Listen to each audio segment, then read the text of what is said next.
Christmas morning, my father put a small gift box in my hand and said, "Open it."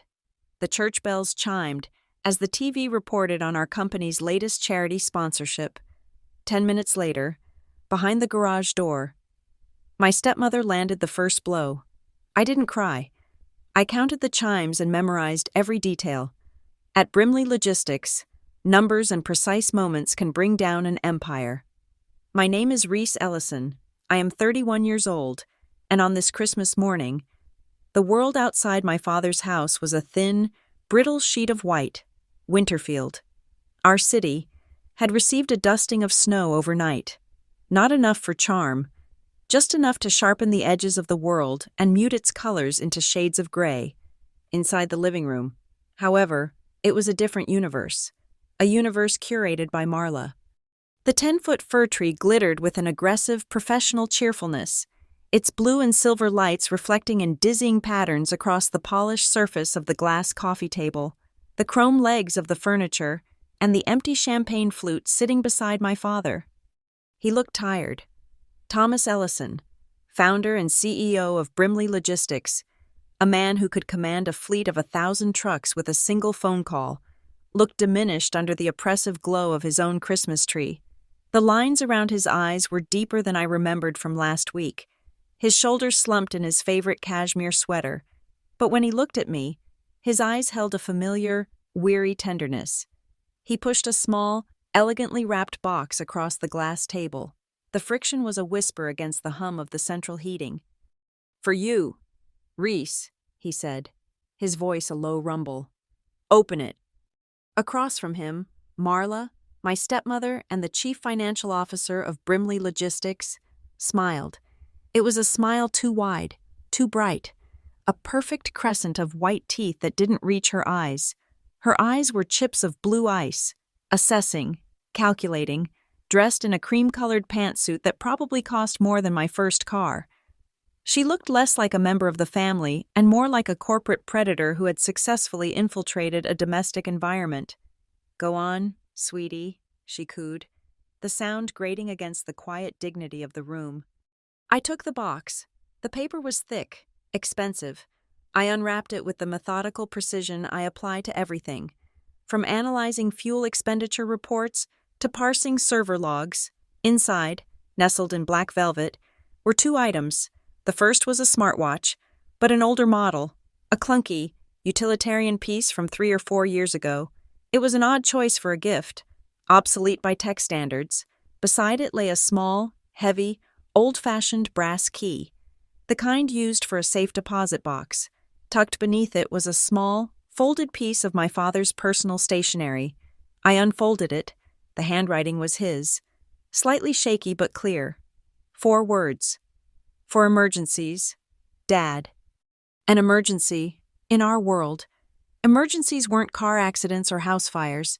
They were hostile takeovers, SEC investigations, and betrayals that played out in silent, soundproofed boardrooms. I looked at my father, a question in my eyes, but he just gave a slight, almost imperceptible nod, his gaze flicking toward Marla for a fraction of a second before returning to me. On the large screen mounted over the fireplace, the local morning news was playing on mute. Marla picked up the remote and turned up the volume. A polished anchor was standing in front of a soup kitchen, a large banner with the Brimley Logistics logo behind her. And the Northbridge Angels Foundation, generously sponsored by Brimley Logistics, has announced today that it will be funding meals for over 5,000 families this holiday season, the anchor chirped. Marla clasped her hands together in a pantomime of heartfelt joy. "Oh, Thomas, isn't it wonderful? To give back like this, it's what Brimley is all about. Community, family."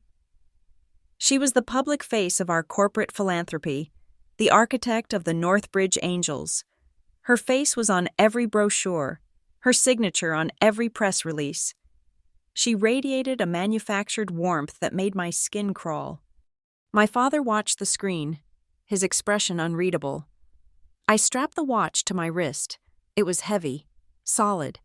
The screen flickered to life, showing a simple digital clock face. 9:00 a.m., As if on cue, the deep, resonant toll of the church bell from St. Michael's at the end of our street began to sound. 1, 2, 3.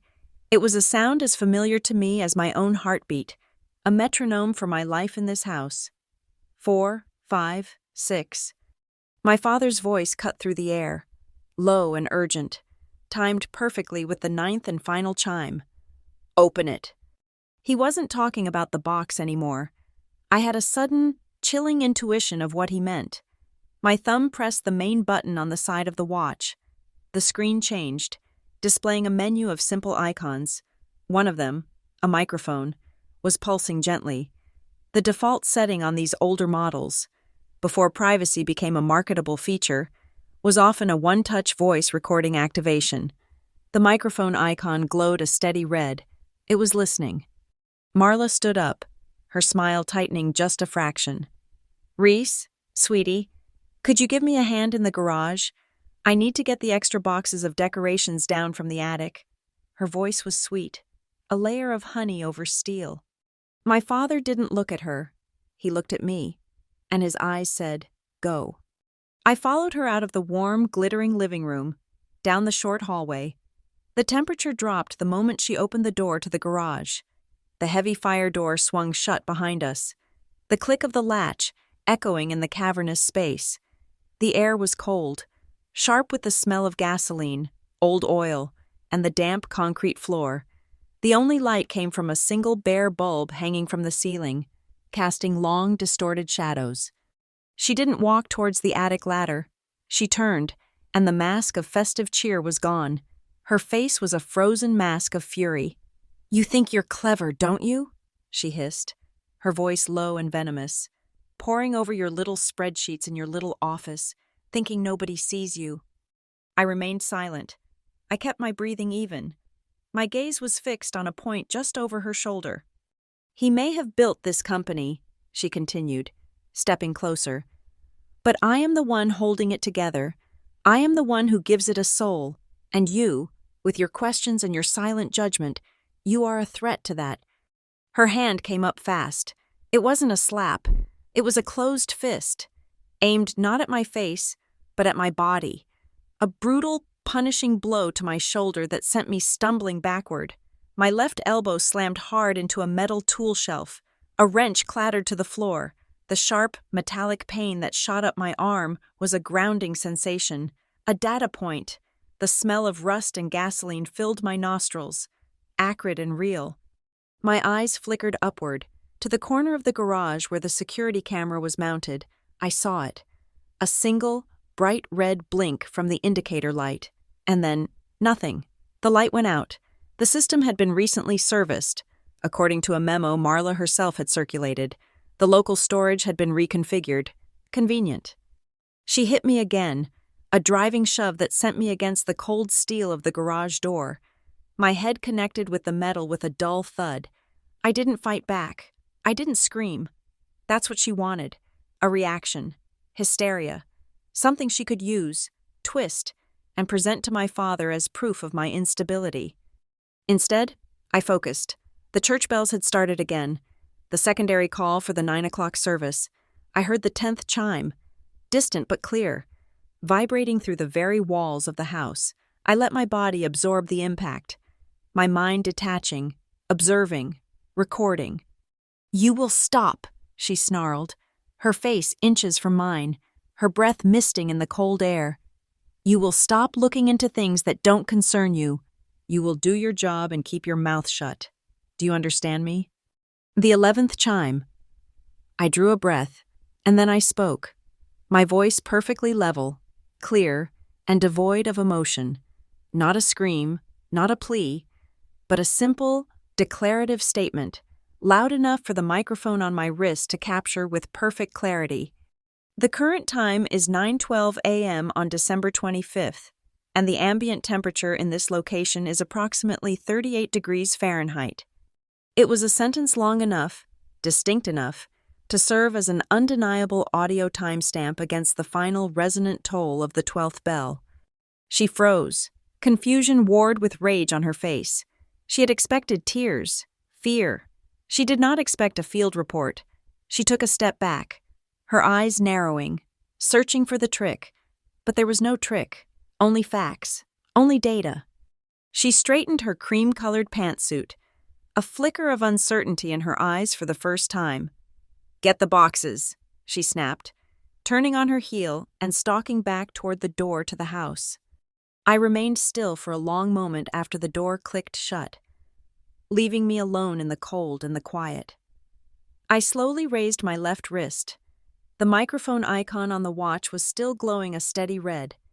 I pressed the button, and the light went out. File saved.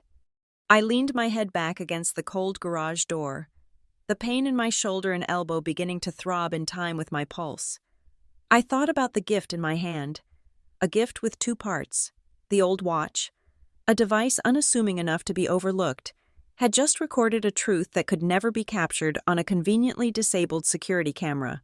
It had captured a voice, a threat, and a precise bell-tolled moment in time. And the key, the heavy brass key, resting in my pocket, felt like a dead weight, a key for emergencies. One part of the gift recorded the truth. The other, I now understood, was meant to unlock the consequences. My father knew.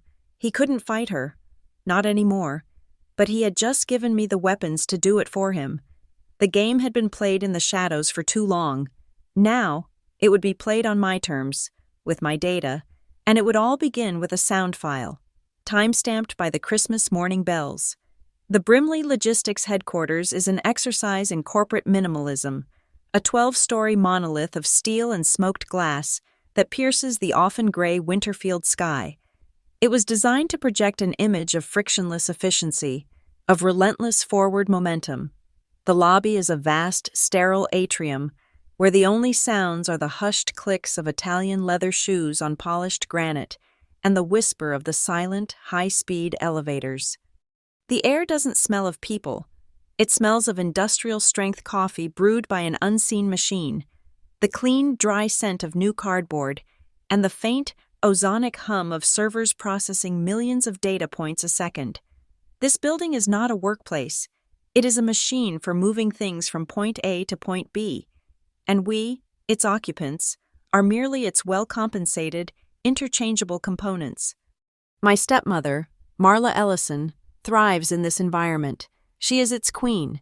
As chief financial officer, her authority is absolute, but her true power lies in the persona she has crafted. To the outside world, and to most of the people inside this building, she is the soul of Brimley Logistics. The wall opposite the elevators is her testament. It's covered in framed awards and magazine covers. Winterfield Businesswoman of the Year, a feature in Forbes on the new face of corporate compassion, a plaque from the mayor for outstanding community partnership. She is the public face of the Northbridge Angels, the charitable foundation she convinced my father to establish. Her photograph is everywhere, cutting a ribbon at a new shelter, smiling warmly beside a check for an oversized amount, her arm around a grateful-looking community leader. She has successfully rebranded a legacy trucking company as a pillar of civic virtue. My domain is on the 7th floor, in a glass-walled office that overlooks the main data hub. I am the head of operational data analysis. It's a title of my own invention, a polite way of saying I am the company's high-functioning ghost. While Marla deals in narratives and public perception, I deal in the unvarnished, unsentimental truth of numbers. I don't manage people. I manage data streams. I take the chaotic, physical reality of our business, diesel fuel consumption in the Midwest fleet, loading times in the Port of Long Beach, driver overtime hours in the Northeast Corridor, and I translate it into the clean, cold language of charts, graphs, and predictive models. I am the one who can tell you, down to the 4th decimal point, how much a 5-minute delay in Des Moines will cost us by the time a shipment reaches Sacramento. I find the patterns the human eye misses. I make the invisible visible. This role became my refuge, and my purpose, as my father began his slow retreat. Over the past 2 years, Thomas Ellison has been gradually withdrawing from the day-to-day operations he once commanded with an iron will. He still holds the title of CEO, but he is more of a figurehead now, a chairman emeritus in everything but name. His fatigue has become a permanent part of his posture. In his absence, he delegated more and more authority to Marla. She was smart, ambitious, and ruthless, qualities he had once admired in himself. He gave her signing power over larger and larger capital expenditures, first for operational necessities, then for acquisitions, and finally, for the discretionary budget, the part of the company finances designated for community and public relations. On the surface, we became the model corporate family: Thomas, the visionary founder; Marla, the savvy and compassionate executive driving the company into a new era; and I, Reese, the quiet, brilliant daughter working diligently in the background. It was a beautiful story, perfect for the glossy pages of the annual report. The reality was a silent, grinding war of attrition. Behind the closed doors of our home and the soundproofed walls of the office, the atmosphere was one of absolute control. My access to certain financial servers was quietly rerouted through Marla's office. My reports were to be submitted to her for review before they reached my father. Decisions were made in meetings I was no longer invited to, the outcomes presented as a unanimous consensus. The heart of this new regime was the Aspen Conference Room on the 12th floor. It was Marla's creation, a showcase of corporate power with a single, massive black marble table and a panoramic view of the city. The walls were made of switchable smart glass that could turn from transparent to opaque with the flick of a button, and it was completely soundproofed. It was in the Aspen Room that major decisions were ratified. I was present for one of these sessions. Shortly before my exclusion became permanent, Marla presented a proposal to acquire a smaller, failing logistics company. The data, my data, showed the acquisition was a poor strategic fit. With aging assets and crippling pension liabilities, I presented my findings calmly, pointing to the relevant projections on the screen. No one met my eye. Marla listened with a serene, patient smile. When I was finished, she simply said, "Thank you for that analysis, Reese.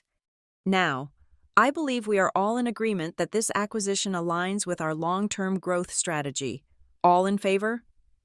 Every hand around the table went up, a silent, synchronized movement of forced compliance. It was not a discussion, it was a coronation. The bulk of Marla's discretionary power flowed through one channel: Northbridge Angels. It was her masterpiece. The foundation allowed Brimley to channel millions of dollars into community support initiatives. It generated immense positive press and provided significant tax benefits. Everyone, from the board members to the drivers on the road, believed in it. They saw Marla as the savior of the company's public image, a necessary counterweight to the cold, hard reputation of a logistics giant. I saw something different. In the raw financial data, I saw the columns labeled miscellaneous operational expenses and community outreach consulting fees begin to swell. They were small increases at first, statistically insignificant, easily explained away as rounding errors or standard operating costs, but the growth was steady, a slow, cancerous expansion in the company's financial tissue. These were the lines of the budget that Marla had exclusive authority over. The bells of St. Michael's, the same ones I heard on Christmas morning, also ring in the center of the city, just 3 blocks from our headquarters. They chime every hour, every day, a steady, reliable rhythm in the heart of Winterfield's financial district. One evening, working late, staring at a screen of transaction logs, I heard the 9 o'clock chime. A single entry on the screen caught my eye: a payment of $50,000 to Northbridge Angels, time-stamped at 12:15 p.m. that day.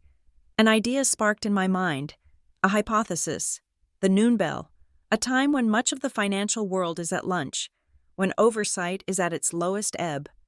I began a new project, in my own time, on a secure, isolated server. I cross-referenced the city's bell schedule with Brimley's financial transaction logs for the past 18 months. I was looking for a ghost, a pattern hidden in the noise, and slowly, it began to emerge: a significant number of large, round-figure payments to Northbridge Angels, and to a handful of new supply chain consultants, were consistently authorized and executed within a 10-minute window of the noon bell. It was a subtle correlation, one that any standard audit algorithm would dismiss as coincidence. But it was too consistent. The bell was the distraction, the camouflage. The real work was being done in its shadow. Marla was brilliant. I had to admit, she had built a fortress of goodwill around her activities. To question Northbridge Angels was to question the company's charity, its very soul. To challenge the CFO was to challenge the architect of our success. To anyone else, the company was a picture of health and civic responsibility. The annual reports were glowing, the stock price was stable, and the company's philanthropic endeavors were the talk of the town. But I knew the truth. I knew that this perfect image was nothing more than a carefully constructed illusion. It was a lie told in press releases and community awards. It was a fiction built on a foundation of silent compliance and financial sleight of hand. I looked at my multi-screen display, at the cascading lines of code, the transaction logs, the color-coded charts mapping the flow of money. I could see the rot beneath the polished surface. I understood, with a chilling clarity, that the perfect family and the ice-cold company were one and the same. Their perfection was a facade, a beautifully formatted, smiling Excel spreadsheet, and I was the only one who knew how to read the hidden formulas. The day after Christmas, the bruise on my shoulder had blossomed into a grotesque, multicolored map of the previous morning's violence. It was a deep, ugly purple at the center, ringed with shades of angry red and sickly yellow-green. I stood in the sterile white light of my bathroom, my phone held steady, and documented it from 3 different angles. The clinical detachment of the camera lens turned the injury into something abstract. Evidence. Data point A. I sat at my desk, the city lights of Winterfield a distant, indifferent glitter outside my apartment window, plugging the watch my father had given me into a secure port on my workstation. I isolated the audio file. I put on my noise-canceling headphones, not to immerse myself, but to analyze the sound with the same focus I would give to a flawed logistics algorithm. The file opened with the faint, resonant echo of the 9th chime of the St. Michael's bell. Then, footsteps on concrete, the metallic click of the garage door latch. Marla's voice, low and sharp, stripped of its public-facing honey.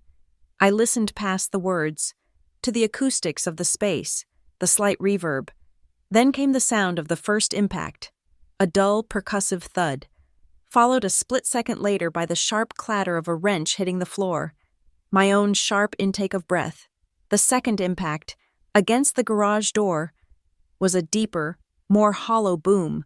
Then, the 10th bell, the 11th, my own voice, unnaturally calm, reciting the time and temperature, a perfect, irrefutable audio marker. Finally, the 12th bell. I listened to it 3 times, my eyes closed, memorizing the cadence, the background hiss, the sound of Marla's sharp, panicked breathing just before she spoke again. It was all there. Data point B. I dragged the file onto a military-grade encrypted external drive, the kind that would erase itself after 3 failed password attempts. I renamed it with the only title that mattered, a title that was both a timestamp and a promise, Alba 12, 24/09/12.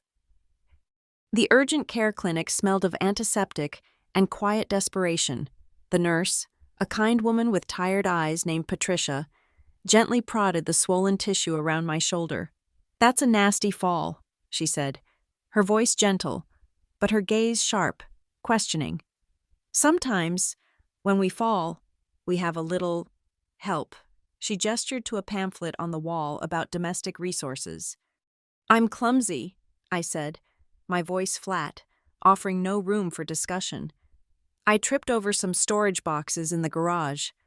The lie tasted like ash in my mouth, but it was a necessary one. A police report now would be my word against hers, a messy public affair that Marla would spin into a narrative of my emotional instability. It would be a battle of feelings. I was preparing for a battle of facts. "I don't need a report," I told the nurse. "Just the examination notes for my own records, please. And could you make sure the printout is time-stamped with my arrival time? For my insurance."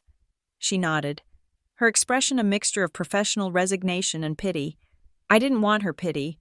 I wanted the piece of paper she handed me, the official computer-generated document that stated, Reese Ellison, admitted, 26 December, 08:47 a.m. Contusion, left deltoid, abrasion, left elbow, data point C. Driving home, I considered calling my father. The urge was a brief, childish pang, a desire to be protected, but I extinguished it immediately. I pictured his face, the way his eyes would cloud with a pain he couldn't process, the way his hand would go to his stomach where his ulcer flared under stress. He would want to believe me, but the sheer ugliness of it would be too much for the man he had become. Marla was his wife, his partner, the woman who ran his company while he faded. Admitting what she had done would mean admitting his own monumental failure of judgment, admitting he had installed a viper in his home and his boardroom. He couldn't face that. He had given me the watch and the key because he was a man who could no longer fight his own battles. He had outsourced the war to me. Back in my apartment, I emptied my wallet onto my desk. Amid the credit cards and my Brimley ID, my fingers found it. The heavy brass key, Prairie Federal Savings and Loan, for emergencies. The emergency was no longer a hypothetical future event. It had arrived at 9:12 on Christmas morning. The key felt cold in my hand, a relic from another time, a time before Marla. A memory flickered, sharp and unwanted. 3 years ago, the hospital room, the scent of lilies and disinfectant, the relentless, quiet beep of my mother's heart monitor, my father, a shell of a man, holding her hand. 6 months later, Marla was at our dinner table. A year after that, she was on the company's board. 6 months more, and she was the CFO. Her nameplate on the door of the office that had once been my mother's favorite place to read. It was a corporate takeover executed with the speed and efficiency of a military campaign, staged in the theater of a grieving family. I remembered something my father had told me long ago, when I was an intern struggling to make sense of a complex shipping manifest. I had complained that the numbers were contradictory, that they didn't tell a clear story. He had looked at me over his reading glasses, his eyes still sharp then, and said, "The paperwork never lies, Reese. The numbers never lie. Only the people who read them do. Your job is to make them speak the truth so loudly that no one can ignore it." That was it. That was the path forward. I would not confront Marla in a screaming match. I would not present my father with a story of betrayal he was too weak to hear. I would not appeal to emotion or sentiment. I would let the paperwork do the talking. I would make the data scream. I sat down at my desk and opened a new encrypted file on my system. It was a blank page, a clean slate. At the top, I typed a simple heading, Project Bellwether. Below it, I began to make a list, my fingers flying across the keyboard, each item a weapon I needed to acquire, a piece of the mosaic I would assemble. Bank statements. All corporate accounts linked to Northbridge Angels. 5 years.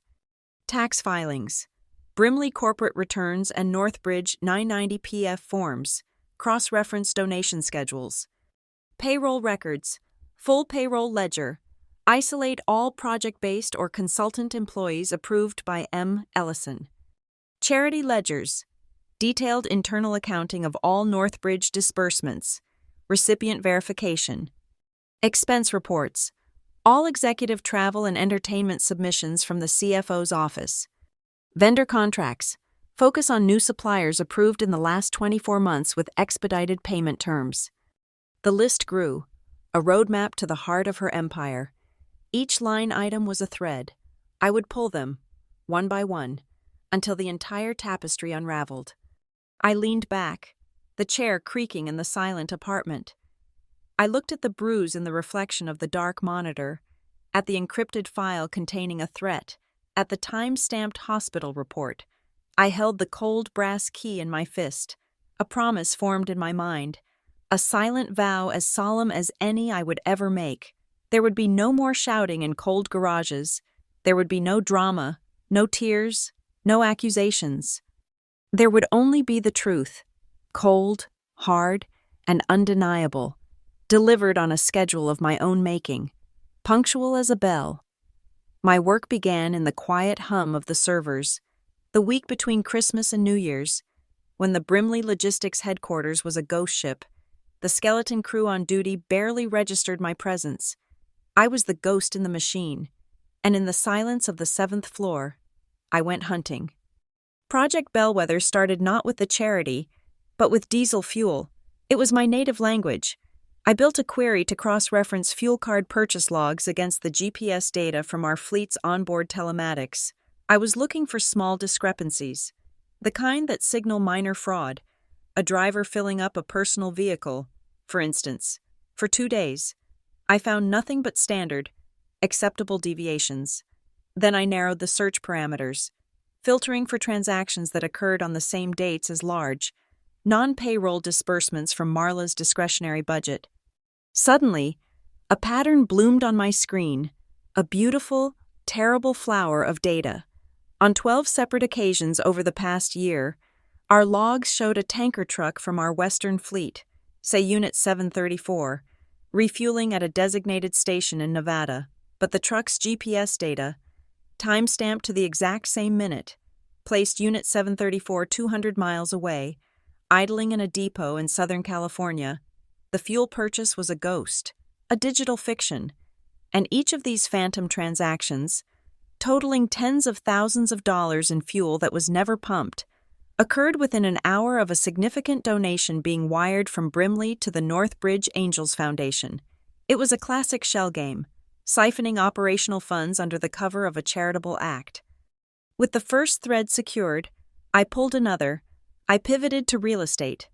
Over the past 18 months, Brimley had acquired 3 massive new warehouse facilities, deals personally championed and signed off by Marla, citing strategic expansion. I pulled the approval dates from the board minutes.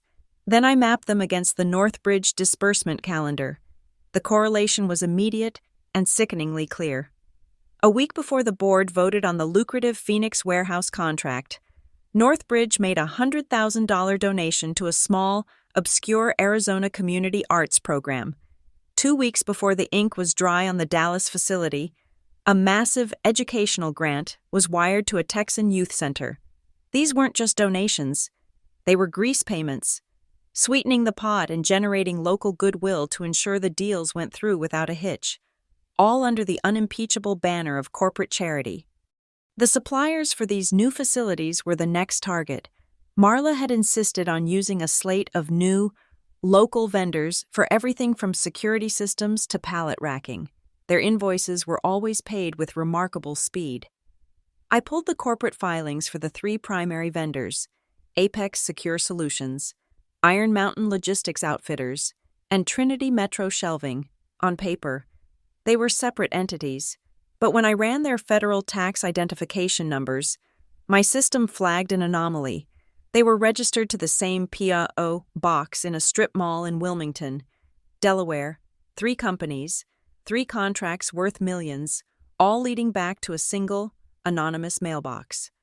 The rot was deeper than I imagined. It wasn't just in the company's dealings with the outside world. It was inside the house. I accessed the master payroll ledger, a system I wasn't supposed to touch without a formal request.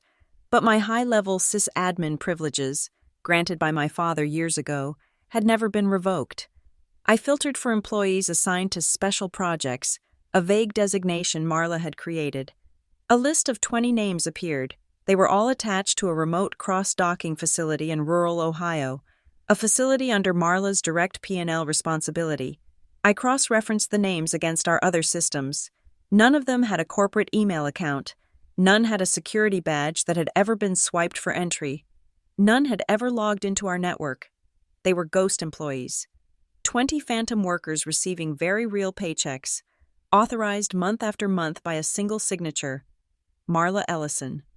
The how was almost as important as the what. How did she bypass the multi-level approval process required for such transactions? The answer lay buried in the email server logs. Posing as a network analyst running a diagnostic on mail flow efficiency, I examined the routing rules for the junior accounts payable clerks. I found it in the account of a nervous young man named David, a hidden rule, created from an IP address that traced back to the executive wing on the 12th floor. The rule stated that any invoice from Apex, Iron Mountain, or Trinity Metro, or any payroll authorization for the Ohio facility, was to be auto-forwarded directly to Marla's personal financial assistant, completely bypassing the standard chain of command. It was a secret, streamlined process for her secret, streamlined fraud, a process that was itself a bright, digital fingerprint. And then there were the bells. I took the calendar of every Brimley board meeting and every Northbridge Philanthropic Committee meeting for the last 2 years and overlaid it with the bell schedule from St. Michael's. The meetings where the largest, most audacious expenditures were approved were almost always scheduled to begin at 1200 Club.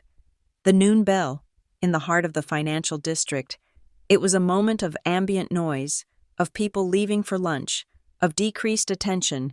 It was the perfect cover. A phone call to a vendor to quickly verify a suspicious invoice would likely go to voicemail. A junior accountant with a question would hesitate to interrupt a high-level executive meeting that had just begun. It was psychological camouflage, using the city's own rhythm to mask her own. I spent a final, sleepless night weaving it all together. I created a matrix, a vast, interconnected web of data points. On one axis were the dates and times, marked by the tolling of the bells. On the other were the entities, the ghost trucks, the shell vendors, the phantom employees. I traced the flow of money, from Brimley's operating budget, through the labyrinth of false invoices and phantom payroll, into the clean, sanctified accounts of Northbridge Angels. From there, the trail went dark. Almost. In 3 separate instances, a large disbursement from Northbridge, intended for a nebulous urban renewal project, did not go to a registered charity. It went to a private limited liability company I had never heard of. The name was bland, forgettable, designed to be overlooked. Guardian Star, LLC. The ownership was hidden behind a wall of corporate registration agents in Delaware, but it was the destination, the final collection point for at least a portion of the stolen funds. It was the heart of the web. I had enough, more than enough. It was time to make the first move, a test of the system. On the morning of December 31st, I filed a formal, internal request through the proper channels. My request was simple, professional, and stated in the blandest corporate language possible. I recommended a full, independent internal audit of all disbursements related to the Northbridge Angels Foundation and its associated vendors for the previous fiscal year, citing significant budgetary anomalies discovered during routine operational analysis. The request was automatically routed to the CFO for approval. Less than an hour later, an email came back from Marla. It was brief, almost cheerful. "Reese, thanks for your diligence. An excellent suggestion. However, given the holiday season and our current workload preparing for the end-of-year reports, we'll have to table this until Q2. Let's circle back in April. Happy New Year, M." Too busy. It was a casual, condescending dismissal, a pat on the head. She thought she was shutting a door, but all she had done was confirm what I already knew. The official channels were closed. The system was rigged in her favor. I looked at the matrix on my screen. The bells, the transactions, the IP addresses, the ghost employees, the single damning name of Guardian Star LLC. I understood that presenting this data wasn't enough, an audit she could delay, control, and manipulate. I had to force an event that couldn't be controlled, to untie this knot. I couldn't just pull on one thread. I had to drag the entire system, the church bells, the board meetings, and the soundproof Aspen room, into the light, all at once. The blow came not in a cold garage, but in the sterile, climate-controlled air of the 7th floor. The call came at 8:15 a.m. on the first Monday of the new year. It was Martin from Human Resources. His voice had the practiced, infuriating neutrality of a man who delivered bad news for a living. He requested my presence in a small, windowless conference room reserved for such occasions. Marla wasn't there, of course. She was too important, too far above the grimy work of corporate executions. Martin sat across the table, a thin folder placed squarely in front of him. He was flanked by a grim-faced woman from corporate security. "Reese," Martin began, avoiding my eyes. "Following a routine security review, it has flagged a number of irregularities. Specifically, your user account has accessed data streams and server directories that fall significantly outside the scope of your departmental duties." He paused, as if expecting a confession. I said nothing. I kept my hands folded on the table, my posture relaxed. I watched the slight tremor in his own hand as he pushed the folder toward me. "The accessed materials include sensitive financial ledgers, vendor contracts, and payroll records," he continued, reading from a script. "This constitutes a serious breach of company protocol. Effective immediately. You are being placed on paid administrative leave pending a full investigation." The security officer slid a form across the table. Acknowledgement of suspension. Beside it, she placed a clear plastic bag. "Your access card, please." I took the pen. The silence in the room was absolute. They expected shock, anger, tears. They expected me to argue, to incriminate myself further. I gave them nothing. I scanned the document. It was standard, boilerplate language. My eyes caught the phrase, "unauthorized access to protected systems." I almost smiled. It was the perfect trap, and she had walked right into it. Before I left for the holiday break, anticipating this very move, I had spent 2 hours creating a full, bit-for-bit forensic image of the company's system access logs for the past 90 days. The logs that showed not only my activity, but the creation of ghost employees, the secret email forwarding rules, and the IP address from the CFO's office. That image was now sitting on a tamper-proof, sealed USB drive in my apartment. I signed the form with a steady hand, my signature clean and precise. I slid my ID card off the lanyard around my neck and dropped it into the plastic bag. It made a soft, final clatter. I stood up. "I understand," I said, my voice even. "I will await the results of your investigation. Please have my personal effects from my office boxed up and sent to my home." I walked out of the room, escorted by the security officer to the elevator. I could feel Martin's bewildered stare on my back. I did not look back. As the elevator doors whispered shut, I was no longer an employee. I was a free agent. Back in the sanctuary of my apartment, I didn't waste a moment. My first act was not to panic, but to forge my first weapon. I opened my laptop and composed a single, short email. It was addressed to the 3 independent, non-executive members of the Brimley Logistics Board of Directors, the individuals who comprise the Independent Audit Committee. The subject line was stark: urgent, preservation of electronic records. The body of the email was even more direct. To the members of the Independent Audit Committee. This email serves as a formal notice to the board. I have reason to believe that electronic records, specifically server access logs, email archives, and financial transaction data, are at imminent risk of being altered or destroyed. Pursuant to Section 9 of the Brimley Logistics Corporate Governance Charter regarding internal investigations, I demand that an immediate and comprehensive legal hold be placed on all relevant electronic data systems. Failure to do so could be construed as spoliation of evidence. Sincerely, Reese Ellison. I hit send. The trap was now sprung. A legal hold was a magical phrase in the corporate world. It was a binding, legal instruction. From that moment on, any attempt to delete, modify, or clean up the server logs would not be an administrative action. It would be an illegal act, a federal offense. Marla could no longer simply erase her tracks. The system itself was now a crime scene, and the evidence was sealed by law. An hour later, my phone buzzed with a text from an unknown number. My heart hammered against my ribs. "Reese, it's Stella from payroll. You're not going crazy." I saw it. 2 separate payroll files for Ohio. One for the official audit, one for the real payout. Be careful. Stella. She was a quiet, meticulous woman who had worked at Brimley for 20 years. She had been a friend of my mother's. I had always been kind to her, helping her streamline her department's data processing. treating her with a respect Marla never did. It was a small investment that had just paid an impossible dividend. I texted back, "Thank you, Stella. Do not speak of this to anyone. Can you meet? Your safety is my priority."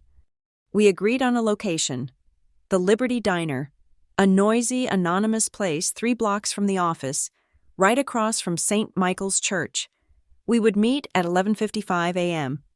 She was already there when I arrived, huddled in a booth at the back, a cup of untouched coffee in front of her. She looked terrified. "They're watching everyone. Reese," she whispered, sliding a plain manila envelope across the table. "They're running sweeps of the system." "You did the right thing," I said, my voice low and calm. "This is the only way." As the first deep, resonant chime of the noon bell rang out from the church across the street, I placed my phone on the table between us and quietly pressed the record button on a secure app. Another file, another timestamp. I opened the envelope. Inside were 2 printouts. Both were timesheets for one of the ghost employees in Ohio. The first, from the official file, showed a standard 40-hour work week. The second, from the hidden ledger, showed 70 hours, including massive overtime payments, but the crucial detail was at the bottom: the digital signature of the authorizing manager. Both signatures were identical, pixel for pixel. "Look at the metadata," Stella whispered, pointing a trembling finger.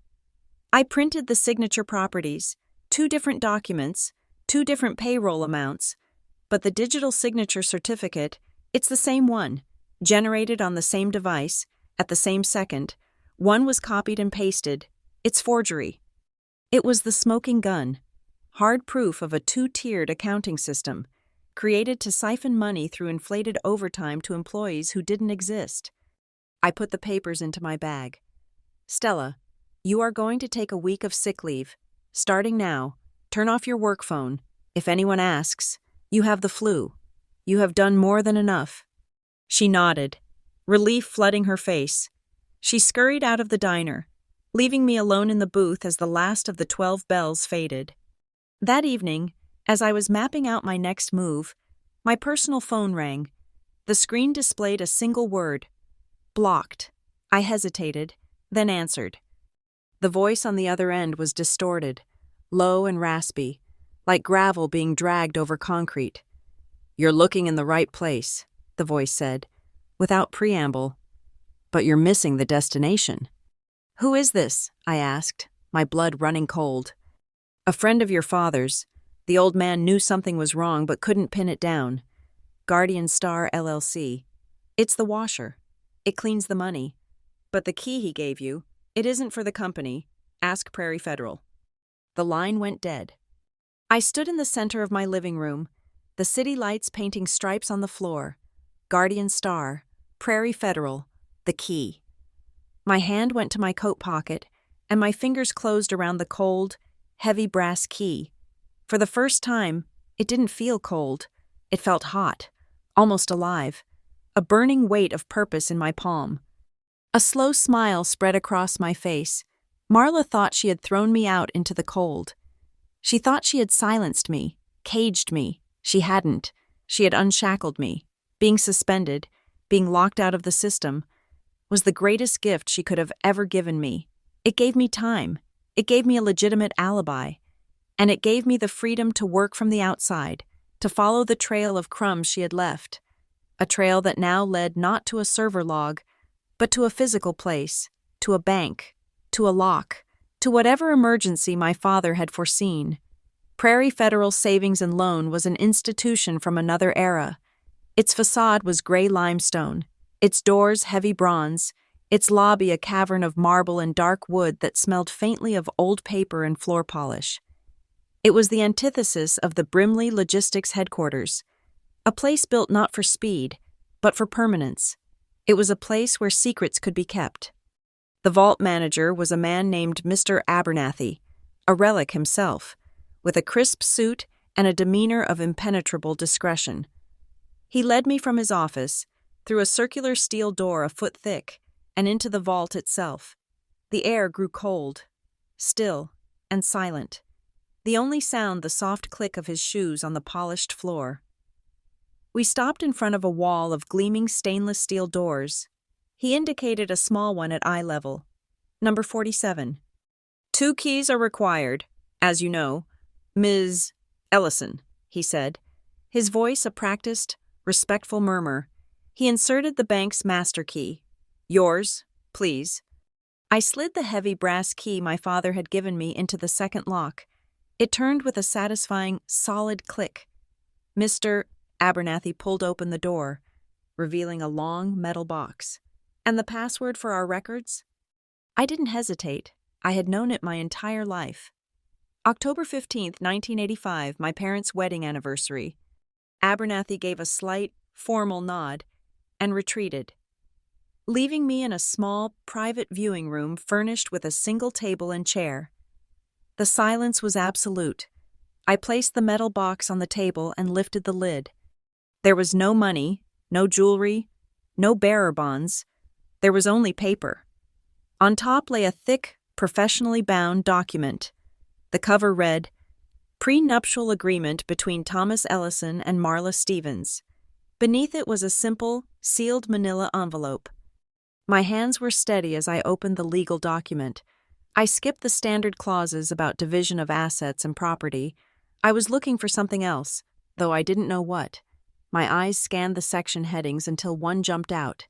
Section 14, Special Covenants. I read the dense, legalistic prose, my mind parsing it like code. And then I found it, Clause 14b. The words seemed to lift off the page, stark and shockingly clear.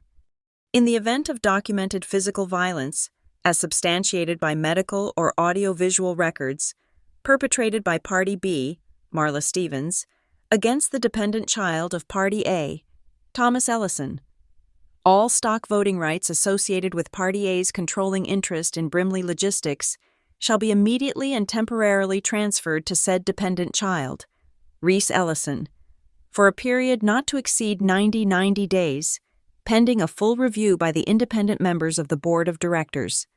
I read it again, and a third time. It was a dead man's switch, a poison pill, a legal bomb my father had planted years ago, hidden in the labyrinthine clauses of a prenuptial agreement, waiting for a specific, terrible trigger. Documented physical violence, the hospital report, the audio file named after a bell. He had known, even then, what she was capable of. He had armed me for a war he hoped would never come.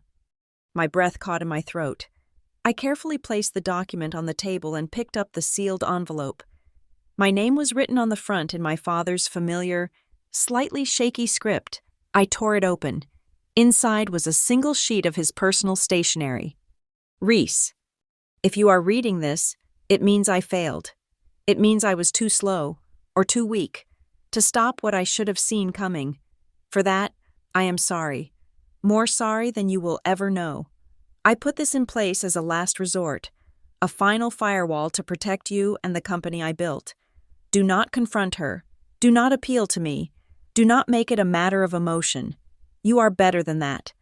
You speak the language of data. Let the numbers do the rest of the talking for you. They will not fail. My vision blurred for a moment. I took a deep, steadying breath and looked back into the box. Tucked beneath the letter was a small, leather-bound pocket calendar from 2 years ago. I opened it. It was my father's, on various dates. He had made small notations in pencil. Board MTG, 12 p.m. N.A. Committee, noon. He had circled the times. He had been tracking the noon meetings. He knew her methods. He understood the significance of the bells just as I did. He saw the pattern. He wasn't just my father. He was my first and greatest data analyst. At the bottom of the last page of the prenup were the signatures, Thomas Ellison, Marla Stevens, and below them, 2 witnesses. The first was a name I recognized, Julian Croft, my father's longtime personal attorney. The second signature made the air leave my lungs in a rush. The Reverend Michael St. John, St. Michael's Parish, Winterfield, the pastor, the keeper of the bells, was a legal witness to the very document that now gave them their power. The quiet of the vault room was no longer peaceful. It was charged, electric. The time for analysis was over. The time for execution had begun. I used my phone to take high-resolution, multi-page scans of the prenup, especially Section 14, the letter from my father, and the witness signature page. I composed an email to Julian Croft, the lawyer. The subject was simple. Invoke Clause 14b. In the body, I attached the scanned documents and the encrypted audio file. Bell 12-2409-12.AACE. I also attached the scans of the time-stamped hospital report. My message was brief. Julian, the conditions have been met. I need an emergency session of the independent board members convened within 48 hours, as per the corporate bylaws. Prepare the necessary motions. I hit send. My second call was to the rectory of St. Michael's Church. Reverend St. John answered on the second ring, his voice calm and familiar. Reverend, I said, this is Reese Ellison, Thomas Ellison's daughter. Reese, of course, it's good to hear your voice. How is your father? He's holding on, I said. Reverend, I have a strange and urgent question. I need to confirm for a legal matter that the main bell at St. Michael's, the one that chimes at noon, can sometimes be heard to toll for an extended period, perhaps for a funeral or a special service. There was a pause, but it was not one of confusion. It was a pause of deep, resonant understanding. Yes, Reese, he said, his voice soft but firm. Our bells have marked the time in this city for over 100 years. They mark all of life's important moments. Their sound is quite unmistakable, and their schedule, when required, can be officially verified by the parish. Is there anything else I can help you with today? No, Reverend, I said, a wave of gratitude washing over me. That's all. Thank you. He had just offered to legally verify my timestamp. My final call was to the direct line of the chairman of the Independent Audit Committee, a stoic former judge named Arthur Vance. Mr. Vance, this is Reese Ellison. Ms. Ellison, he said, his voice wary. I received your email regarding a legal hold. It has been implemented. I trust you understand the gravity of your suspension. I do, I said, my voice as cold and hard as the steel vault door. And I am now formally notifying you, as chairman of the committee, that I am invoking my rights under Clause 14b of the Ellison-Stevens prenuptial agreement, a copy of which is already on its way to your legal counsel. I am requesting an emergency session to present my evidence. The evidence is documented, and it is conclusive. I could hear his sharp intake of breath on the other end of the line. He knew exactly what a clause like that in a private legal document would mean for the governance of the company. Your request is highly irregular, Ms. Ellison. These are highly irregular times, I replied. I will see you at the meeting. I hung up the phone and packed the documents carefully back into the metal box. I slid it back into its slot, turned my key, and walked out of the cold, silent vault into the light of the main lobby. As I stepped outside onto the street, the noon bell from St. Michael's began to chime, its deep, resonant tones echoing off the limestone and glass of the financial district. For the first time, I didn't hear it as a measure of pain or a marker for a crime. It was no longer a countdown to violence. It was a ticking clock. But it was my clock now. Each chime was a drumbeat, a call to arms. It was the sound of shifting power. The Holloway Hotel's grand ballroom was a galaxy of manufactured light. The glow was cold, fractured by 1,000 dangling crystals on the massive chandeliers, creating a brilliant, restless shimmer that never settled. It was the annual Northbridge Angels Charity Gala, the crown jewel of Marla's public relations empire. The air was thick with the scent of expensive perfume and catered food, a low murmur of conversation punctuated by the muted clink of champagne flutes. A string quartet sawed away at something elegant and entirely forgettable in the corner. Marla was at the podium, a column of emerald green silk bathed in the warm, forgiving glow of a single spotlight. She was radiant, powerful, her smile a masterpiece of cosmetic dentistry and corporate strategy. From my vantage point near the back of the room, She looked like a queen addressing her court. At table 1, seated to the right of the empty seat Marla would soon occupy, was my father. He looked smaller in his tuxedo, a king in a gilded cage. He stared straight ahead, his expression carefully blank, a man waiting for a play he had seen too many times to finally end. He knew I was coming.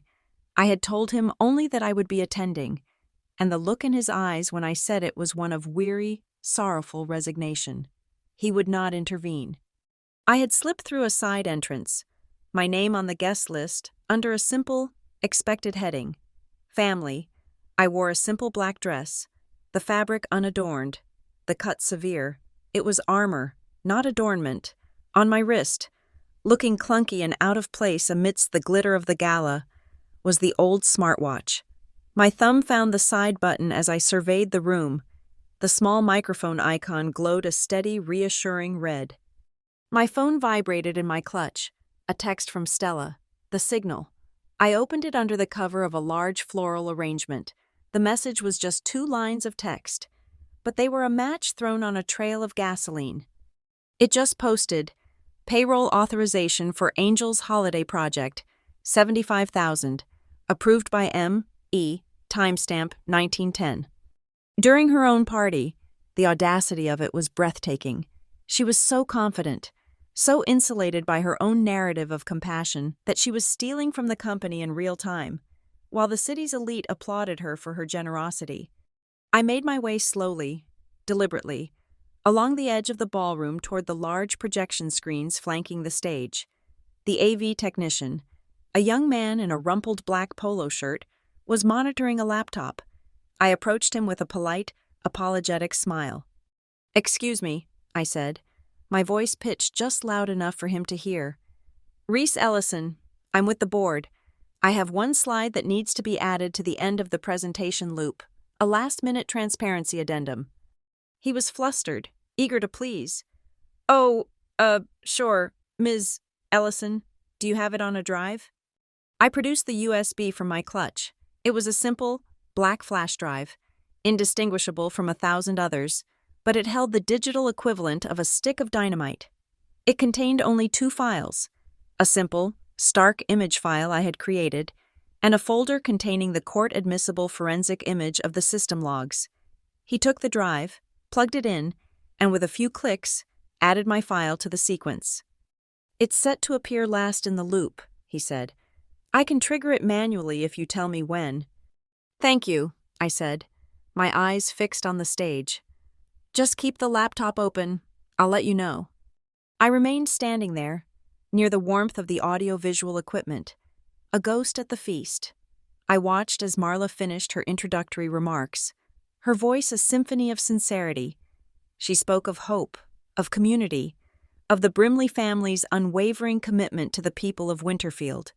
Then she began the toast. "And so," she said, her voice swelling as she picked up a champagne flute, "I ask you all to join me. Raise your glasses to a season of giving, to the spirit of the Northbridge Angels, to community." The room began to stir, 1,000 arms lifting 1,000 glasses, and as the crystal flute in Marla's hand reached the apex of its arc, another sound began, distant but clear, filtering through the hotel's thick walls. The evening bell from the old cathedral a few blocks away, the 8 o'clock chime. 1, 2. The applause for her toast was polite, scattered. Marla held her smile, waiting for the bells to finish before taking a sip. 3, 4, I counted, just as I had counted in the cold darkness of the garage. My gaze met the AV techs. I gave a single, sharp nod. 5, 6, 7. His fingers tapped on the keyboard. 8, 9, 10, 11. On the 12th and final chime, as the last deep, resonant tone vibrated through the city, the image on the 2 massive screens behind Marla flickered and changed. The glossy photos of smiling children and grateful families vanished. They were replaced by a stark, white background and 3 simple, black words in a clean corporate font.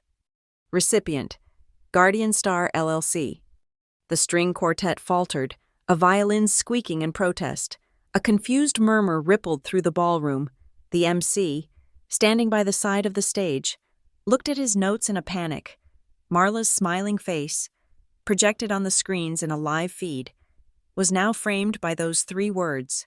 She hadn't turned around yet, but she could feel the change in the room, the sudden cold downdraft of confusion. Her smile became a brittle, frozen thing. I stepped out from the shadows of the AV station and walked calmly toward the stage. I took the secondary microphone from the stunned MC's hand. "I'm sorry for the interruption," I said, my voice amplified, calm and clear, cutting through the murmuring. "This is a matter of mandatory corporate transparency, an addendum to the evening's presentation." Marla turned her head slowly, the spotlight catching the flash of fury in her eyes. "Reese, what is the meaning of this? Get off the stage." Her voice was a low, dangerous hiss, meant only for me, but the microphone picked it up. "I can't do that," I said, my voice remaining level. She started to move toward me, a look on her face that promised a repeat of Christmas morning, but then she stopped. Her eyes scanned the room and landed on the 3rd row of tables. I had made sure their seats were prime. Arthur Vance, the chairman of the Independent Audit Committee, sat there, flanked by the other 2 independent board members. They were not watching me. They were watching her. Their faces grim, impassive, and utterly devoid of festive cheer. They were not guests. They were witnesses. Marla froze. She was trapped. I turned my attention back to the audience. "Many of you have donated generously tonight to the Northbridge Angels. You deserve to know that the company which sponsors it, Brimley Logistics, is committed to the highest standards of financial oversight."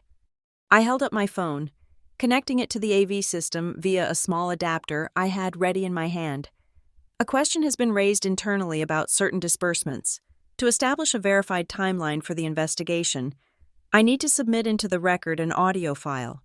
This is not for its content, which is a private matter, but for its legally verified timestamp." I pressed play. The sound that filled the grand ballroom was not music. It was the clear, cold echo of a garage. The first thing they heard was the unmistakable 9th chime of a church bell. Then, Marla's voice, stripped of all its warmth, venomous and sharp, the sound of a physical blow, a wrench clattering on concrete, and then my own voice, unnaturally calm, stating the date and the time, just as the 12th bell began to toll. A wave of shock and confusion washed over the room.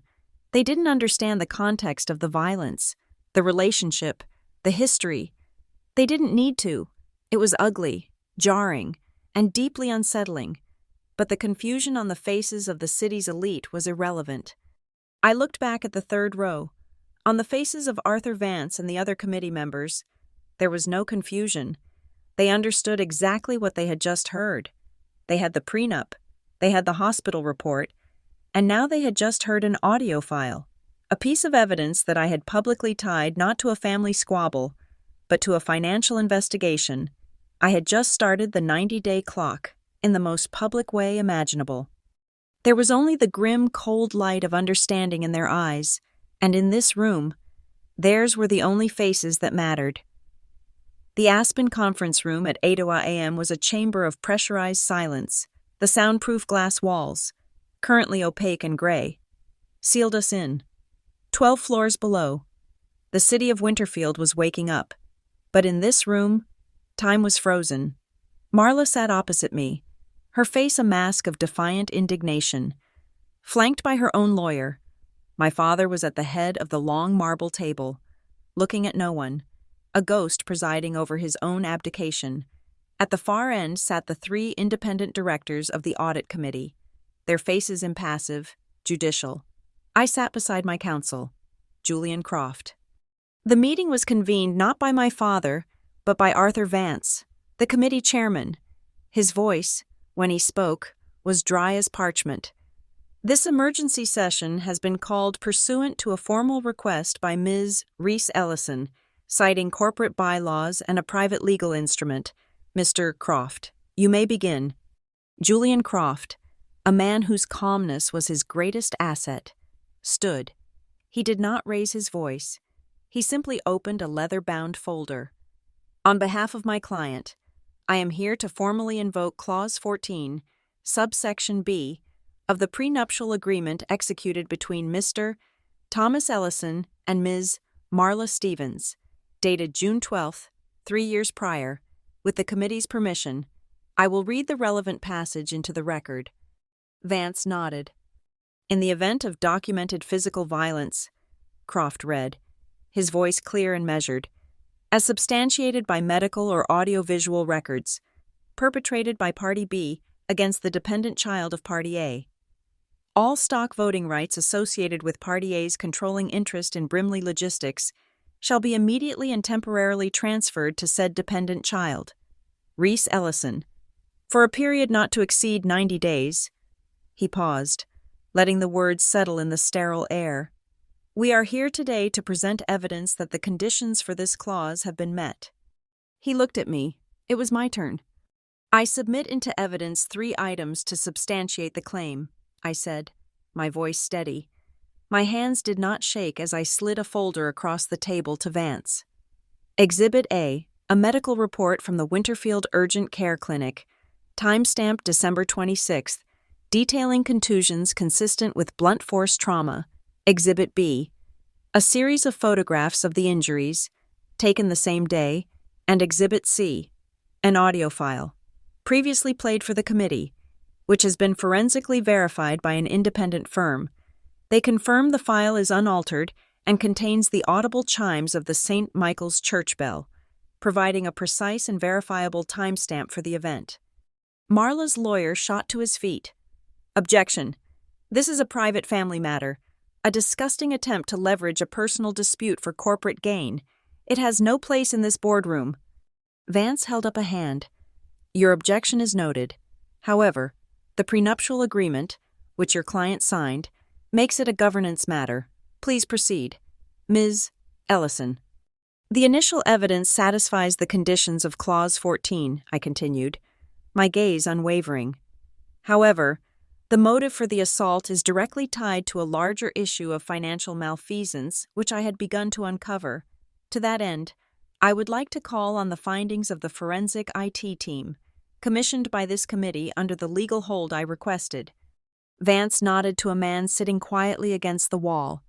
He approached the table and connected his laptop to the room's display. The large screen on the wall, previously blank, lit up. Brendan Connolly, lead forensic investigator, the man said. At the committee's request, we conducted a full analysis of the payroll and accounts payable systems. We found significant anomalies. Specifically, 2 parallel payroll ledgers for the Ohio cross-docking facility. One, the official record, shows standard operating expenses. The second, a hidden ledger, authorized payments for 20 unbadged, non-networked employees, primarily for extensive overtime that was never worked. He clicked a key. A complex diagram appeared on the screen. More importantly, our analysis of the system's authorization metadata shows that all approvals for both the phantom payroll and payments to 3 specific vendors, Apex Secure, Iron Mountain Outfitters, and Trinity Metro, originated from a single encrypted executive desktop device. That device is hardwired to the office of the Chief Financial Officer. The air in the room grew thin. The second expert, a woman with sharp eyes and a sharper suit, took his place. Eleanor Finch, independent forensic accountant, she stated. We were tasked with tracing the flow of funds from the entities identified by Mr. Connolly. The money trail is unambiguous. Inflated payments to the 3 shell vendors and the ghost employee payroll were funneled through various accounts before being consolidated and transferred, under the guise of charitable contributions, to the Northbridge Angels Foundation. From Northbridge, over a period of 18 months, 7 large wire transfers, totaling over $4 million, were made to a single entity, Guardian Star LLC. She paused, looking directly at Marla. Guardian Star LLC then made a series of investment distributions to a private, non-charitable trust. The sole beneficiary of that trust is Mr. Robert Stevens, the brother of Marla Ellison. This is a lie. A coordinated, vicious smear campaign. Marla's voice was suddenly shrill, the mask of composure cracking. My brother has no such trust. These records are fabricated, part of this conspiracy. Julian Croft spoke again, his voice still infuriatingly calm. Ma'am, your claims of fabrication might hold more weight if you hadn't attempted to destroy the evidence yourself. Mr. Connolly, can you please report on system activity from the CFO's office following the implementation of the legal hold? Connolly stepped forward again. At 10:47 p.m. on the evening the legal hold was enacted, our monitoring software logged a remote access attempt into the primary servers from Ms. Ellison's home IP address. The user attempted a Level 3 administrative wipe of the payroll logs for the past 6 months. The command was blocked by the legal hold, but the attempt itself was logged, time-stamped, and is, in itself, a federal crime. Checkmate. A dead silence descended upon the room.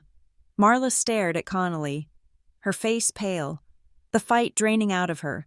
She had been trapped not by my accusations, but by her own actions. I glanced at my father. He had not moved. His head was bowed, his trembling fingers resting on the edge of the table. He slowly lifted his head, and his eyes met mine. There was a universe of pain in them, of regret and shame. He did not say, I'm sorry. He did not have to. He gave me a single, slow, deliberate nod. It was an acknowledgement. It was a concession. It was permission. Arthur Vance cleared his throat. We will now vote on the motion to invoke Clause 14.b and enact the temporary transfer of Thomas Ellison's voting rights to Reese Ellison for a period of 90 days. All in favor? Vance and the other 2 independent members raised their hands. Aye. The motion carries, Vance declared, his voice flat. He looked at me. Ms. Ellison, pending the formal ratification of this vote, you now hold the controlling interest in this company. You are the acting chair of this meeting. I stood up, walked to the head of the table, and took my father's chair. He did not resist. I was no longer just his daughter. I was his proxy, his power. My first act as chair is to propose a motion, I said, my voice resonating with a newfound authority. I move that the Chief Financial Officer, Marla Ellison, be suspended from all duties, effective immediately, pending the results of a full, independent investigation to be overseen by a special master appointed by this committee. All of her access to company systems, properties, and accounts is to be revoked. I second the motion, Vance said immediately. We will vote. All in favor of the immediate suspension of the CFO? Vance and the other 2 independents again voted aye. That made 3 votes. Marla's lawyer was already packing his briefcase. It came down to the final independent director, a woman named Elizabeth Shaw, a director Marla had personally courted and brought onto the board. She was considered Marla's staunchest ally. Elizabeth looked at Marla, then at me. Her face was a study in conflicted calculus. Then she spoke, her voice quiet but firm. Aye. The finality of that single word was absolute. It was over. At that exact moment, a deep, resonant sound began to build outside the soundproof walls, a vibration more felt than heard. The noon bell of St. Michael's began to chime. 1, 2, 3. I looked at my reflection in the dark, opaque glass of the Aspen room wall. The face that stared back was not that of a victim. It was not emotional. It was not triumphant. It was calm, composed. The face of a woman who had let the numbers do the talking. The bells continued to toll, counting out the seconds of my new reality, and in the reflection, for the first time in a very long time, I saw the face of the rightful heir to Brimley Logistics. The vote was still echoing in the silent, sealed-off air of the Aspen room when Julian Croft's phone emitted a discreet buzz on the marble table. The session was not yet formally adjourned. Marla was staring into the middle distance, a woman carved from ice, her lawyer whispering urgently in her ear. Julian glanced at the screen, then at me. I gave him the slightest of nods. It was time. Mr.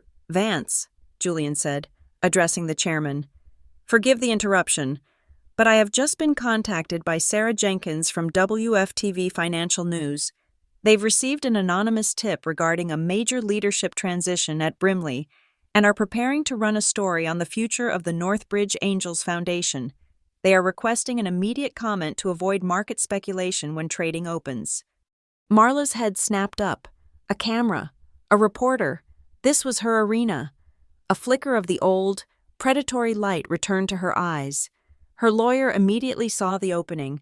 My client will absolutely not be subjected to a media circus after these baseless and defamatory allegations.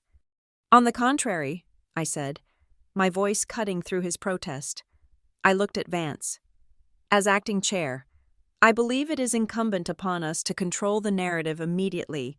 A public statement is necessary to protect the shareholders and the integrity of the company. I looked back at Julian.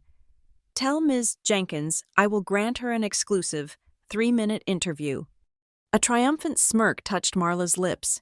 She thought I was a fool, an amateur walking into her domain. There are conditions, I continued, my voice cold and precise. 1. The interview will be broadcast live, with no edits or delays. 2. It will take place in the main lobby of this building, not in a studio. And 3. It will happen in exactly 15 minutes. Marla stood, smoothing her jacket, already shifting into performance mode. I will, of course, join Ms. Ellison. It is vital that we present a united front for the sake of the company. That won't be necessary, Vance said, his tone leaving no room for argument. The board has suspended you. Ms. Ellison, you will not be speaking on behalf of this company. But I knew she wouldn't be able to resist. The camera was a drug, and she was an addict. 15 minutes later, the main lobby had been transformed. The WFTV crew had set up with brisk efficiency. 2 bright, hot lights cast sharp shadows on the polished granite floor. Sarah Jenkins, the reporter, was young, sharp, and radiated an ambition I recognized. In the background, perfectly framed, was the massive, polished stone wall into which the Brimley Logistics mission statement was carved, ending with the words, "Commitment to community, commitment to transparency." I stood in place, the heat of the lights on my face. Julian and Arthur Vance stood just off camera. The countdown began from the floor manager. 5, 4, 3. Good afternoon, Sarah began, her on-air voice smooth as silk. We are live at the headquarters of Brimley Logistics, where there are reports of a significant leadership change. I am here with Reese Ellison, who sources tell us is now the acting head of the company. Ms. Ellison, can you assure the public and your shareholders that the company is stable? Brimley Logistics is more than stable, I said, looking directly into the lens. It is solvent, strong, and under my tenure, it will be more transparent than ever before. Our commitment to our community, through the Northbridge Angels Foundation, is unwavering. We are simply ensuring that our actions align perfectly with our stated values. As if drawn by an invisible string. Marla emerged from the corridor leading to the elevators. Her lawyer trailed helplessly behind her. She moved with practiced ease into the glare of the lights, a brilliant, sorrowful smile on her face. She placed a hand on my arm. I couldn't agree more.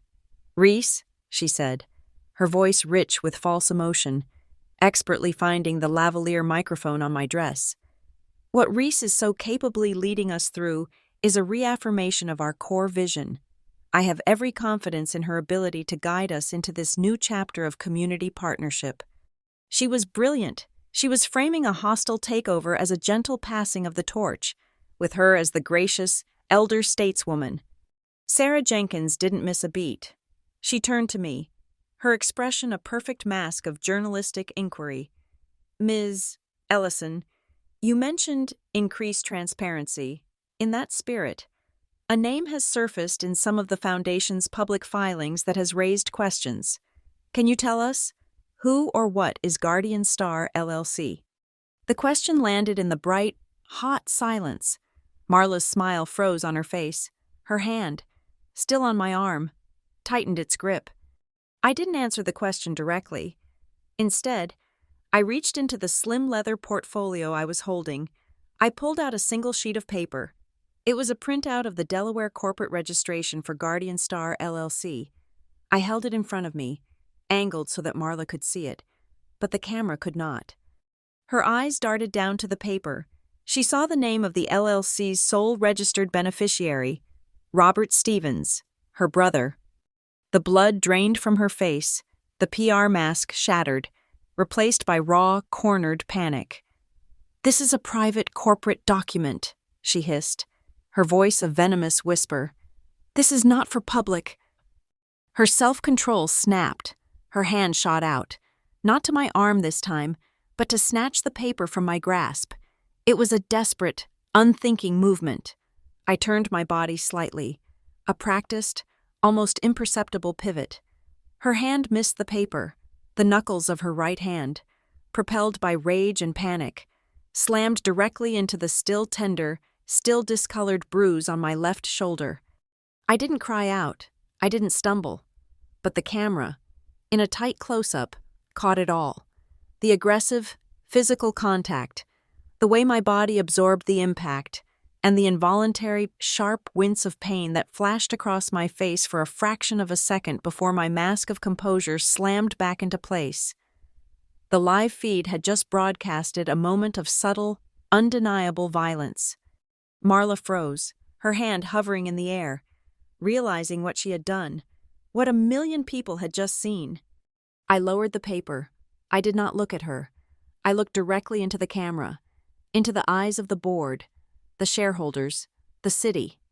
"We don't explain," I said, my voice flat, cold, and absolute. "We disclose." On cue, as rehearsed, a figure stepped into the frame, physically positioning himself between me and Marla. It was Henderson, Brimley's general counsel. He answered to the board, and his face was a stony mask of corporate authority. "WFTV, thank you for your time," Henderson said, his voice a calm, booming finality that cut off any follow-up questions. "Brimley Logistics can officially confirm that the board has placed Chief Financial Officer Marla Ellison on indefinite administrative leave. An independent investigation into the company's charitable disbursements has been initiated. We will have no further comment at this time. This interview is over."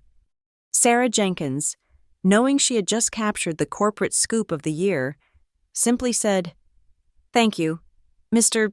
Henderson." The floor manager gave the signal to cut, but the camera operator did something brilliant. Instead of cutting to black, the camera panned slowly away from the chaotic scene of Marla being led away by her lawyer.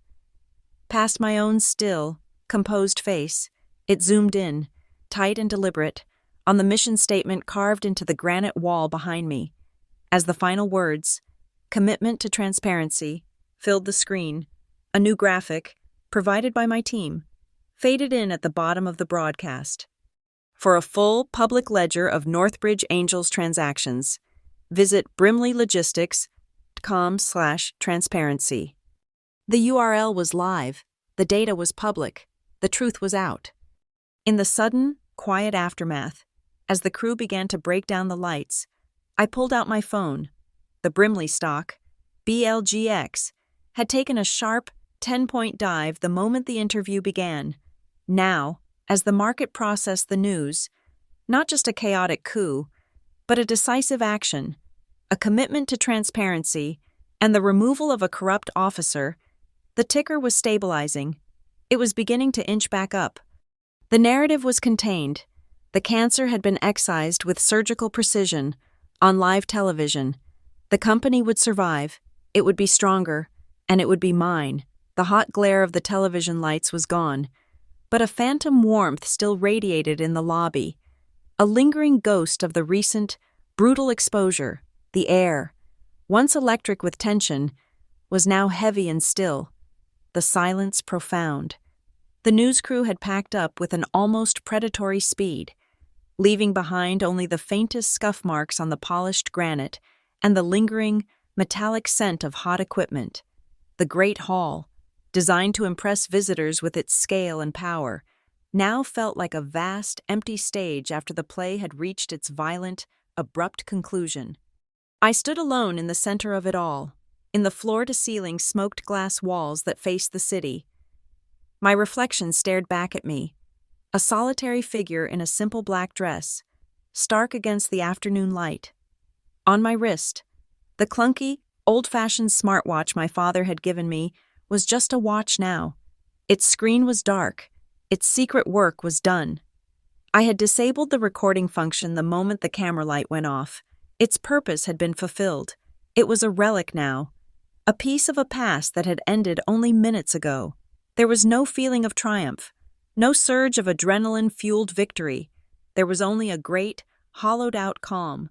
The hurricane had passed, and I was the stillness at its center.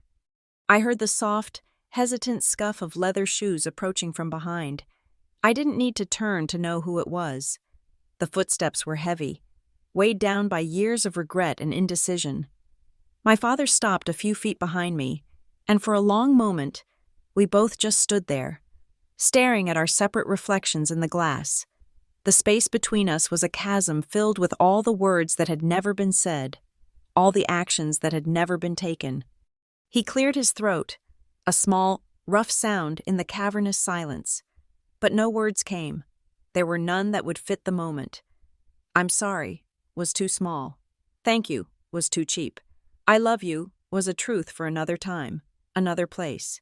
Slowly, I turned to face him. His face was a wreck of conflicting emotions: shame, relief, and something that looked almost like awe. His eyes, for the first time in years, were focused solely on me, seeing me not just as his daughter, but as the woman who had just done what he could not.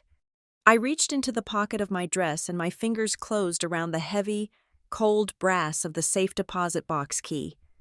I held it out to him, my palm flat. It lay there between us, a small, obsolete piece of metal that had unlocked an entire empire. He looked down at the key, then back up at my face. He understood. He reached out, his hand trembling slightly, and his fingers brushed against mine as he took it. The key had completed its mission. Its weight was no longer mine to carry. It was his again, a symbol of a trust that had been, in its own terrible way, fulfilled. He closed his fist around it and gave me a single, profound nod. And in that silent, simple gesture, everything that needed to be said was said. My phone vibrated in my clutch, the buzz unnaturally loud in the quiet lobby. I pulled it out. The screen showed an email from Arthur Vance's office. The subject line was clinical: resolutions of the emergency board session. I opened it. The message was 3 sentences long, stripped of all legal jargon and corporate pleasantries. Resolved. The temporary transfer of voting rights to Reese Ellison is hereby ratified. Resolved. The indefinite suspension of Chief Financial Officer Marla Ellison is effective immediately. Resolved. An independent special master will be appointed by the committee to oversee a full forensic investigation. That was all. The brutal, complex human drama of the past weeks, the violence, the betrayal, the fear, it had all been distilled into 3 clean, efficient, declarative statements. It was the language of the machine, and the machine had now officially accepted its new operator. I navigated to my outbox and composed a new email, also to Arthur Vance. It was equally brief. Arthur, I am formally requesting a 1-week leave of absence, effective immediately. I will remain available for consultation if required. Please delegate interim operational duties to the COO. Regards, Reese. I hit send. It wasn't a retreat. It wasn't an escape. It was a strategic necessity, a moment to breathe, a moment to let the aftershocks of the earthquake settle before I began the long, arduous process of rebuilding. A movement by the main elevators caught my eye. 2 corporate security officers, men I recognized from the executive floor, were escorting a figure toward the exit. It was Marla. She was no longer flanked by lawyers or assistants. Her face was pale, stripped of its makeup and its carefully constructed PR smile. It was a face of pure, distilled fury. As she walked past, her path converged with mine, She stopped. The security guard stopped with her. She looked at me, and for the first time, I saw no calculation in her eyes. There was no strategy, no angle. There was only a raw, bottomless hatred, and something else beneath it. A grudging, terrifying respect. She had catastrophically underestimated the quiet girl in the data analysis department. She had mistaken silence for weakness. I held her gaze. I felt no hatred in return. I felt nothing at all. I was a system that had successfully purged a virus. I spoke one last time, my voice low, not for the guards to hear, but just for her. A final piece of data for her to process in the ruins of her life. The bells don't take sides, Marla, I said. They just keep time. A flicker of something, understanding perhaps, passed across her face before the mask of rage slammed down again. One of the guards gently touched her elbow, and she allowed herself to be led away, out of the building and out of my life. I turned and walked toward the executive elevator bank on the far side of the lobby. As I approached, the doors to one of the cars slid open with a soft, clean chime. It was a small sound, an insignificant mechanical noise, but in the silence, it sounded like a single, final bell, tolling just for me. I stepped inside. The doors, reflecting my image, began to slide shut. The last thing I saw before they closed was my own face, reflected in the polished steel. It was calm. It was composed. It was already looking ahead. There were no more words. There was no epilogue. The doors closed. Thank you for listening to this story. If you enjoyed it, let us know where in the world you're listening from in the comments below so we can all connect. Please consider subscribing to the channel and liking this video. You can also show your support by hitting the hype button, which helps this story get heard by more people.